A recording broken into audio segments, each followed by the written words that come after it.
I feel like only a few years ago, minimalism was all the rage. You were constantly hearing people talking about decluttering and making jokes about it. And it was around when Marie Kondo's book became really big, and they even made a TV series with her in it. And maybe this was just the bubble I existed in, but I felt like everyone was decluttering, so much so that I heard all these stories about how thrift stores were becoming overrun with stuff because everybody was donating. But then, as time passed, people just gradually talked about it less and less, and it became less of a thing. Not that I never hear about it now, but at least in the world I live in, I'm not hearing many people discuss it. And I feel like how trends, especially within the clothing industry, change so quickly. People are just buying, and a lot of that minimalism thinking has just kind of gone out the window. The problem that I see with this is just that people are forgetting what a big impact minimalism, or at least living with a bit less, can have on your life. Like on a simple moving around your house and dealing with your stuff level, it reduces stress because you just have less to manage. On a relationship level, it can improve the relationships with the people that you live with, and that everything around your home is a little bit more doable. But also it's easier to invite people over, have get-togethers on a whim, because your home might just feel more presentable. It can also give you more time to pursue things in your career, to work extra hours, or to just do better work in order to get a raise, or simply to just feel like you're doing a better job. But I also think there's one element of a big impact that minimalism has, and also how we think about minimalism, that people kind of forget about or don't really think about or aren't aware of, that has just become so apparent to me recently. And it almost makes me sad that people don't see this aspect of it or realize this aspect of it, because once you buy into this idea that I'm about to talk about, once you see the truth of this, it totally changes your perspective, it frees you up, and makes your life so much better.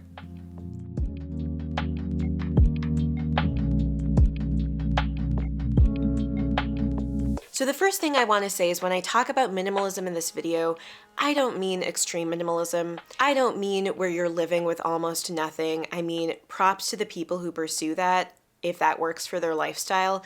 But that's just not me. That's not what's probably going to end up happening for the average, at least American. And so what I'm talking about when I say minimalism here is just trying to pursue life with a little bit less, trying to declutter, trying to collect less, to bring fewer belongings into our homes so that we can focus on the things that matter more to us. I've realized how minimalism is really about self-respect. It's about self-acceptance. It's about self-worth. And it's about seeing yourself for who you are and authentically connecting with that person. And I think people don't necessarily think of minimalism that way because we more think of the logistical impacts it has on our lives, like I was talking about before, freeing up time, freeing up energy, spending less time managing inventory in our homes, or maybe even how it impacts our relationship with other people. But I feel like people don't think about how minimalism could actually be a reflection of and impact your relationship with yourself. When I choose myself and I choose to respect myself, that inevitably leads me to be more content with what I have and to not feel like I need to be constantly seeking out something new and constantly keeping things in order to feel secure. Basically, I think a lot of us go through life feeling anxiety, feeling worried about the future, feeling insecure about what's going to happen. We don't know the future. We can't see the future, and that can be really overwhelming.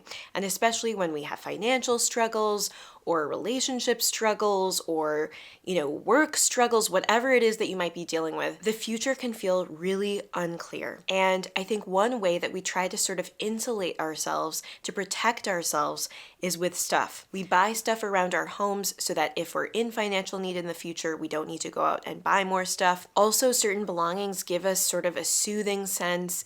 We're somehow socialized when we're young to feel like belongings can make us feel safe. And then on top of that, there's this social element that quite often when we buy something, we're buying something to make ourselves feel more worthy, to make ourselves feel like we're put together. That is something that happens to me all the time when I'm tempted to shop. I notice it's because I'm seeking that feeling of projecting this put togetherness, that I'm somebody who just has it all together. I'm financially in a good place. I can deal with stuff.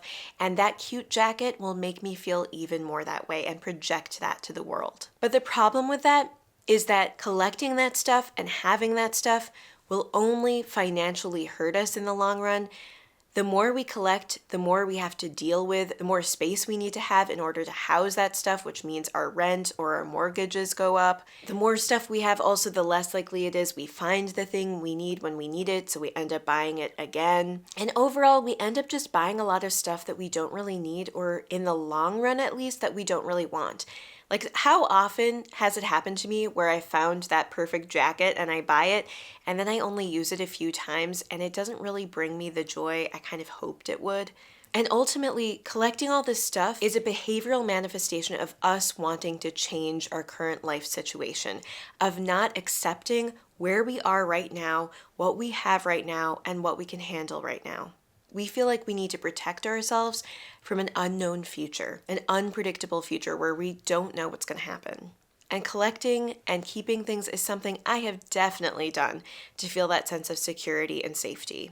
But as I've decluttered and as I've tried to live with a bit less and collect less, I feel a little bit more steady. And I want to prioritize myself. I want to show that person respect by not continuing to be on this hamster wheel of collecting, buying, and keeping. I want to instead appreciate what I have right now, to enjoy what I have, to enjoy the life I have, rather than constantly trying to seek this other life that realistically I might not ever really achieve. Now, I know there's an element of this that might be short-sighted in that there might be real struggles you're going through, circumstances in your life that you would like to change that, are reasonable to want to change. Maybe you're really unhappy in your work, or you're really struggling financially, or there's some kind of medical problem you're dealing with, or some kind of loss you're dealing with.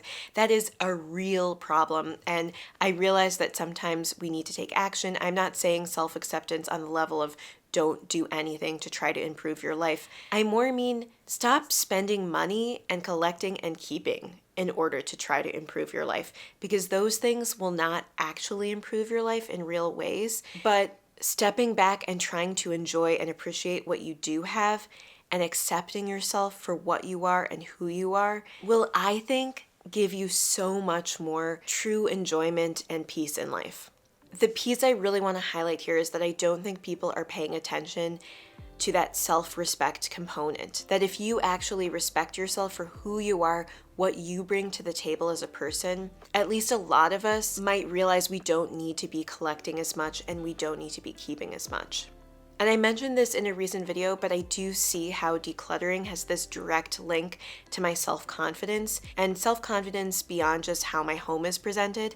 It's this deeper sense of self-efficacy, this sense that I can accomplish something, that this is a doable task, I did it, I saw a change in my home, and it's also making me feel more content with the status quo. And so my hope is that I guess you can walk away from this video with a little extra pep in your step when you think about decluttering. That decluttering is a symbol of you deciding to make the choice to respect yourself.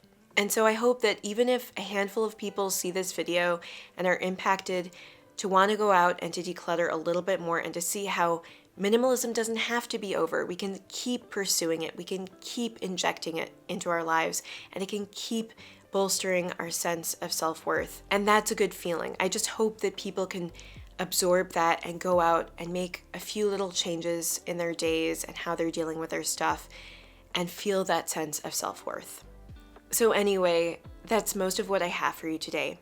But thank you so much for spending this little bit of time with me, and I hope you have a wonderful rest of your day. Bye.